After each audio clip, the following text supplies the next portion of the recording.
बने, तुम बेटे बने, ये जन्मों जन्म का बंधन है, चलता रहता है, उनके पीछे जाने की जरूरत नहीं। प्रभु का भजन करो और जीवन को धन्य बनाओ। बोले कृष्ण कन्हैया लाल की जय। सुखदेव जी महाराज वन में विचरण करने लगे। मां को पुत्र का मोह नहीं हुआ, क्योंकि वो भगवान का बन चुका था। आप लोगों ने कभी जैन समाज के संतों को देखा? किसने देखा? हाथ उठाओ। देखा ना?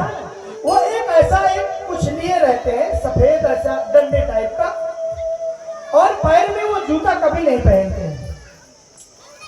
श्वेत वस्त्र, श्वेतांबर होते हैं, दिगंबर होते हैं, दो संप्रदाय है उनमें।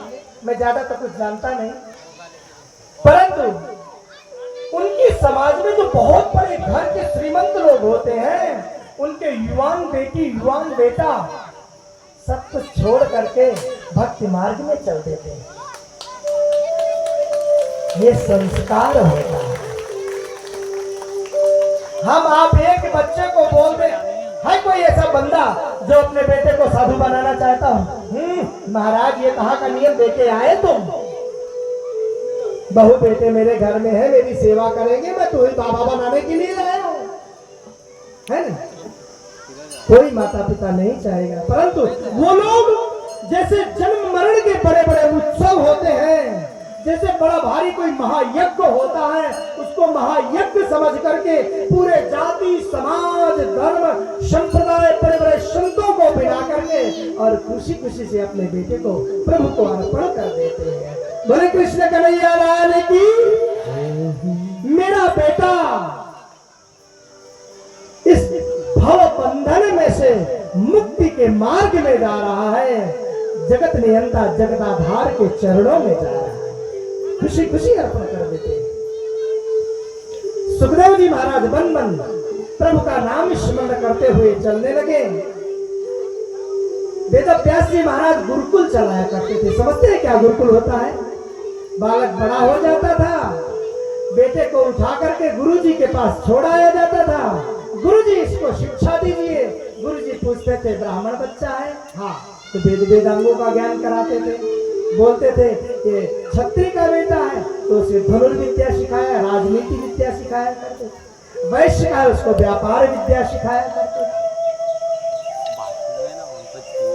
जो जिस कैटेगरी का था, जो जो जिस मतलब योग्य होता था, उसको वही सिखाया जाता था। उनसे फीस नहीं दी जाती थी। आजकल विद्या नहीं व्यापार हो गया। क्या हो गया है? स्कूलों में भाई कोई शिक्षक को भाई माफ करना है, ये तो चल रहा है, दुनिया जानती है, मैं किसी का विरोध नहीं कर रहा है। हम बच्चों को स्कूल भेजेंगे, ऊपर से ट्यूशन देंगे। ये क्या है? क्योंकि ट्यूशन कराने वाला सच्चाई है, ट्यूशन कराने वाला स्कूल में पढ़ाता है नहीं। स्कूल में पढ़ा देगा तो तुम ट्यूशन क्यों कराओगे? मैं किसी शिक्षक पर ब्लेम नहीं लगा रहा, पर यह सबसे बड़ी गलती हमारी और आपकी है। कोई माता पिता अपने से स्कूल कभी गया कि बच्चों को कौन टीचर क्या पढ़ा रहा है? कभी नहीं गया। कहते वाली सम्मेलन है, चल दिया लाली लिपस्टिक लगा, 80-80 हजार रुपया भरते हैं, उसको भूल जाओगे। वाली सम्मेलन क्या बोलते हैं इंग्लिश में? कौन? पेरेंट्स। हाँ, मैं तो इंग्लिश कम पढ़ा ना बाबा, मेरे को इंग्लिश नहीं आती है। Parents meeting. हेलो, भूल गए क्या? आज स्कूल में पेरेंट्स मीटिंग है, तुम्हारा काम पड़ा है। वो बेचारा काम छोड़ के दौड़ता भागता आएगा, कंघी किया ना किया, मैडम जी तो लाले लिपस्टिक लगाए, पर्स टांगे वाली। सम्मेलन में सुन के आएंगे आपके बच्चों को अच्छा पढ़ाया गया, अच्छा आपका बेटा स्कूल नहीं आता, पढ़ने में कम है, उसका दिमाग नहीं चलता, हमारे यहाँ से होनहार बालक है। बस ये सब सुना करके शाम को चले आए, थक गई, आज बनाने की इच्छा नहीं है, कहीं से कुछ मंगवा लो ना, होटल से। अरे गांव में तो नहीं है, पहले तो मेरी बनाती है। ऐसा होता है। इसी तरह में पूरा पैसा सत्या राधे राधे हो जाता है। ये हमारी गलती है। हमारे गांव के स्कूल में श्रीमंत व्यक्ति को, आगेवान व्यक्ति को जाना चाहिए। वहाँ कौन सा टीचर उपस्थित है, कौन सा टीचर क्या पढ़ा रहा है। इस तरह से हमारी 8 दिन 10 दिन में ड्यूटी लगनी चाहिए। हमको जाना चाहिए, हमारी फर्ज है। हमारे बच्चों को क्या पढ़ा रहे हैं, क्या नहीं पढ़ा रहे हैं। यदि नहीं पढ़ा रहे हैं तो सीधे पूरे गांव के मिलकर के एक एप्लीकेशन दो, जरूर उस पर एक्शन होगा। बोले महाराज हम तो दिए थे पर एक सने ने, एक बार तुम दे करके चले आए तो तेरा काम कौन सुनेगा। उसके लिए आपको संज्ञान लेना पड़ेगा, बार बार दौड़ना पड़ेगा। 1 बार 2 बार 4 बार। सोशल मीडिया का जमाना है, फोटो बनाकर सोशल मीडिया में डालो। कैसे पढ़ाई नहीं होती हम देखेंगे। सरकार कहती है, मैं नहीं कहना है, ये गवर्नमेंट काम है। बोले कृष्ण कन्हैया लाल की राधे राधे तो बोलना पड़ेगा भाई, क्योंकि हरी सारी दुनिया है दीवानी, राधा रानी आपकी। सारी दुनिया है दीवानी, राधे रानी आपकी। सारी दुनिया है दीवानी, राधे रानी आपकी। हमने सिस्टम चेंज कर दिया, क्योंकि 7 दिन तक हम लोग कहाँ की यात्रा में थे, जोर से बोलो तो। यस वृंदावन की यात्रा। 7 दिन हम सब वृंदावन की यात्रा में हैं। तो यात्रा में क्या करना पड़ता है, बोलो तो। यात्रा में चलना पड़ता है। कोई चला क्या हमारे साथ? बोले हाँ गुरु जी हम लोग चलते हैं। हाथ उठाओ, चलोगे ना? तो हाथ उठा करके बैठे बैठे चलना है। सारी दुनिया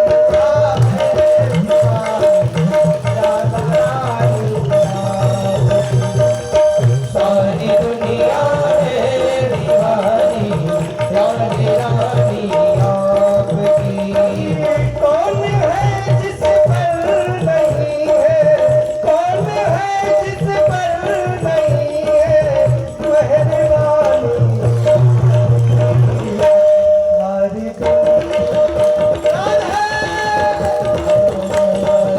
सारी दुनिया है दीवानी, राधे रानी आपकी। सारी दुनिया है दीवानी, राधा रानी आपकी। अरे यात्रा में बैठे बैठे तो हम समा रहे हैं, पर कोई खड़ा होकर चलना चाहे तो चल सकता है। कोई जब वो नहीं है, बंधन नहीं है। जब लोगों को देखोगे तो जिंदगी में कुछ नहीं कर पाओगे। यदि अपने आप को देखोगे, राधा रानी को देखोगे, आके बिहारी को देखोगे, तो यात्रा भाव भाव से बेड़ा पार हो जाएगा। ये सारी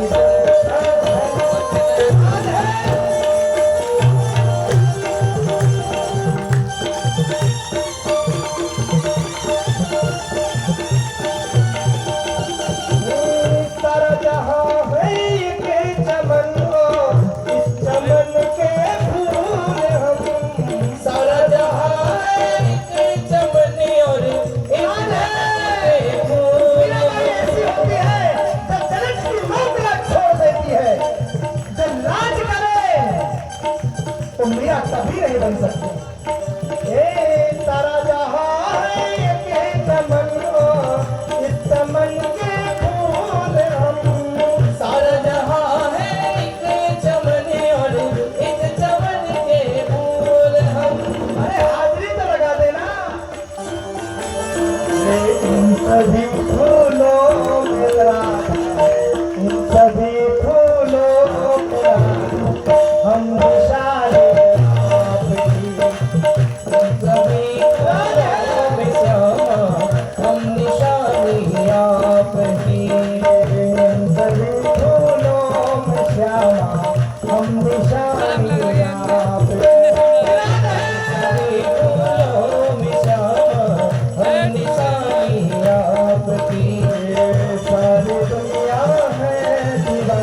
अपने चरणों में लगा लो, सभी लोगों अपने चरणों में ही रखना, मेहरबानी अपने चरणों में लगा लो, मेहरबानी आपकी।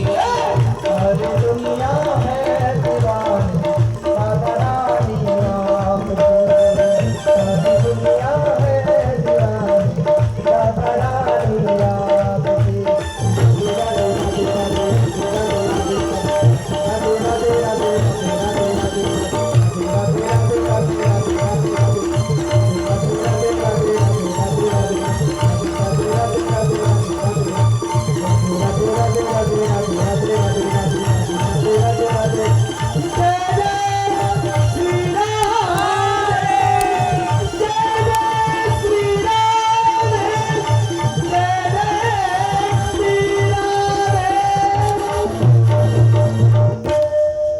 बोले राधा कृष्ण युगल सरकार की, बोले बंसी वाले की।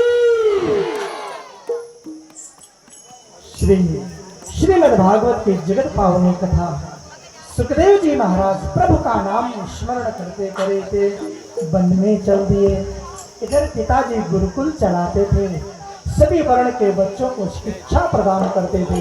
बोले कृष्ण कन्हैया लाल की, राधे राधे बोलना पड़ेगा, जोर से और जोर से और जोर से।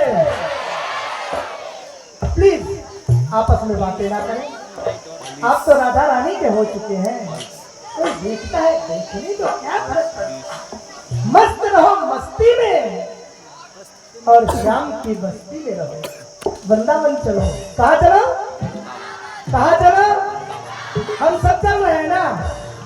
एक बार हाथ उठाओ तो, क्योंकि पहले दिन तो बहुत कम लोग आए थे, पर यात्रा में सभी लोग शामिल हो गए। जोरदार तालियां तो बजाओ। बोले कृष्ण कन्हैया लाल की। गुरुकुल चलता था। गुरुदेव वेद व्यास जी महाराज अपने शिष्यों को वेद वेदांग पढ़ाया करते थे। सुखदेव जी महाराज वन में प्रभु नाम कीर्तन करते हुए चला करते थे। संतों ने कहा जो भगवान का हो गया, भगवान समझ लो उसको अपना लिया। बोले कृष्ण कन्हैया लाल की। बड़े बड़े विद्वानों के मुख से आपने सुना होगा कि पूरी भागवत के अंदर राधा रानी का कोई उल्लेख नहीं है। सुन लो फिर से, दोबारा बोल रहा हूं, पूरी भागवत के अंदर राधा रानी का कोई उल्लेख नहीं है, पर सभी लोग बोलते हैं हरे राधे राधे रटो, हरे राधे राधे रटो चले आएंगे बिहारी, राधे राधे रटो चले आएंगे बिहारी, राधे राधे रटो चले आएंगे बिहारी, राधे राधे रटो चले आएंगे बिहारी, आएंगे बिहारी चले आएंगे बिहारी, आएंगे बिहारी चले आएंगे बिहारी, आएंगे बिहारी चले आएंगे बिहारी। आएंगे बिहारी चले आएंगे बिहारी। राधे राधे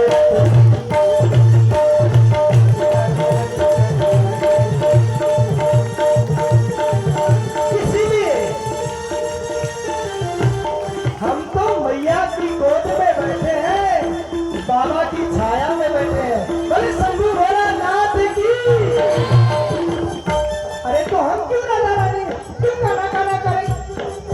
कन्हैया तो जितना चोर है, माखन चोर है, वो पीछे लग गया तो बात लगा देगा। हम ये लफड़े में नहीं बनना चाहते, तो हम क्या बोलते हैं? बोलना पड़ेगा। क्या बोलते हैं? क्या बोलते हैं? अच्छा मैं आपको बताऊं, राधा रानी क्यों बोलते हैं? क्योंकि कान्हा जहां राधे राधे बोलते हैं, कान्हा दौड़ते चले आते हैं। वृंदावन में एक सेठ थे। बोले कृष्ण का कोई बात बिल्कुल मत करना प्लीज। बोले रे छोड़े राय की। वृंदावन में एक सेठ रहते थे, किराना की बड़ी भारी दुकान। हम और आप जैसे जाते थे, उनसे पैसा लिया करते थे, उनको वस्तु दिया करते थे। परंतु एक गांव के श्रीमंत वेद वेदांगों के ज्ञाता एक ब्राह्मण देवता भूदेव रहा करते थे और बड़े राधा रानी के बड़े भक्त थे। वो कहीं भी चलते थे, कोई यजमान बोल दिया पंडित जी अब तो फोन हो गया है, पंडित जी हम कथा सुने हैं तो आप आ जाइएगा। पंडित जी को अपना जो है हरवाहा बना के रखे। संतों ने कहा है जो ब्राह्मण का सम्मान नहीं करेगा, जो अपने बुजुर्गों का सम्मान नहीं करेगा, वो जिंदगी में कभी सम्मान नहीं पाएगा। यदि सम्मान चाहिए सम्मान देना होगा, यदि सम्मान चाहिए तो सम्मान देना होगा। इसलिए रस्ते रस्ते जाया करते थे, यजमान के यहाँ कथा सुनाने जाया करते थे। तो एक एक कदम में हमारो धन राधा राधा राधा हमारे धन, सभी भक्तों ने उनका राधे राधे नाम पाठ दिया। क्या बोले? राधे राधे। गुरुदेव कहाँ जा रहे? गुरुदेव राधे राधे। जैसे हम और आप बोलते हैं तो क्या बोलते हैं? अभी एक्टिव श्रोता नहीं है हमारे, आधे श्रोता आधे एक्टिव श्रोता है। पूरे जब श्रोता हो गए आप पूछेंगे क्या बोलते थे? देखो आधों को कुछ एनर्जी आई पर पूरी एनर्जी नहीं। क्या बोलते थे? तो पंडित जी जाया करते थे, राधे राधे बोला करते थे। और जो बड़ी थे, जब पंडित जी वहां से निकला करते थे थोड़ी दक्षिणा दे दिया करते थे। पंडित जी राधे राधे बोल दिया करते। अब पंडित जी मौज मस्ती में जा रहे थे और सेठ जी थोड़ी मुरझाए हुए बैठे।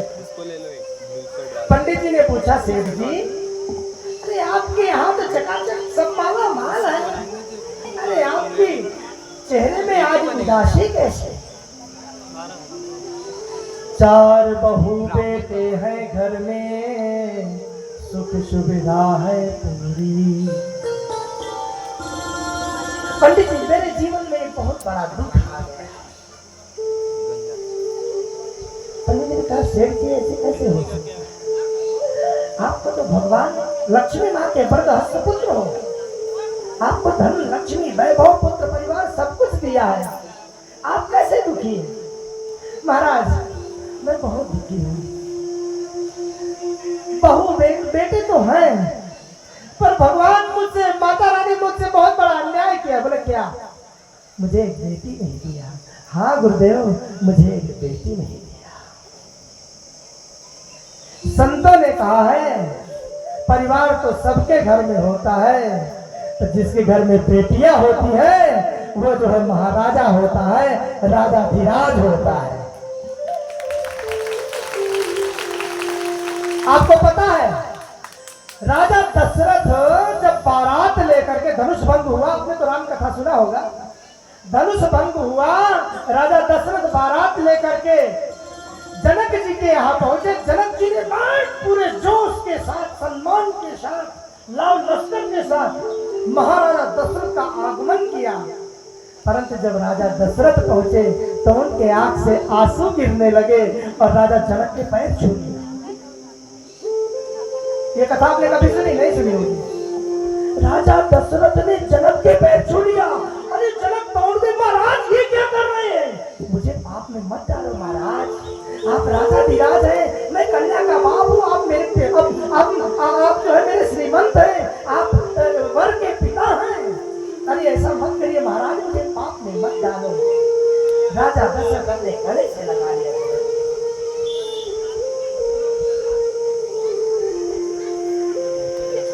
मैं तो एक पिता बन करके रह गया, एक बाप